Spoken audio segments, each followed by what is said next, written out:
Hello viewers, welcome to the first video of BCom first year session 2024-25 major subject business regulatory framework, जिसे हम व्यावसायिक नियमन रूपरेखा भी बोलते हैं। यूनिट 1 एसेंशियल्स ऑफ कॉन्ट्रैक्ट, अनुबंध की अनिवार्यताएं। Let's start with some basic informations, या फिर हम कह सकते हैं जो ये सब्जेक्ट है उसका बेसिक मीनिंग क्या है। Business regulatory framework is indeed a part of civil law. It encompasses laws that governs the rights and obligations of individuals and organization in business transaction. व्यावसायिक नियमित ढांचा वास्तव में नागरिक कानून का एक हिस्सा है। इसमें ऐसे कानून शामिल हैं जो व्यावसायिक लेन देन में व्यक्तियों और संगठनों के अधिकारों और दायित्वों को नियंत्रित करते हैं। बिजनेस रेगुलेटरी फ्रेमवर्क जो है वो एक पार्ट है सिविल लॉ का, और जो सिविल लॉ है वो इंडियन लॉज का एक सेपरेट ब्रांच है। अब देख लेते हैं कुछ की components includes in business regulatory framework. तो सबसे पहले है corporate law, second contract law, third employment law, fourth consumer protection law, fifth environmental law, sixth intellectual property law, seventh tax law, eighth competition law, ninth data protection law and 10th bankruptcy law।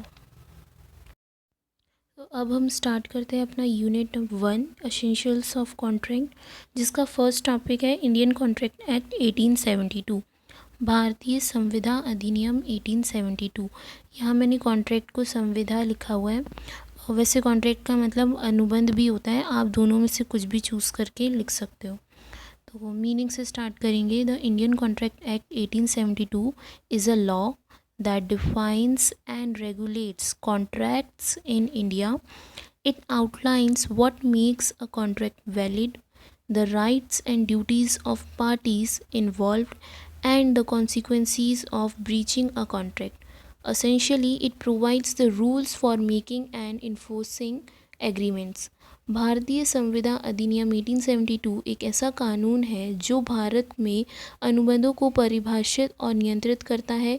यह बताता है कि एक अनुबंध को वैध बनाने के लिए क्या आवश्यक है, संबंधित पक्षों के अधिकार और कर्तव्य क्या है, और अनुबंध का उल्लंघन करने पर क्या परिणाम होता है, और अनुबंध का उल्लंघन करने पर क्या परिणाम होते हैं। यह समझौतों को बनाने और लागू करने के लिए नियम प्रदान करता है। अब जो हमारा सेकंड टॉपिक है वो है contract. A contract is a legal agreement between two और more parties that outlines their rights and responsibilities. It is enforceable by law and typically involves an offer, acceptance and consideration.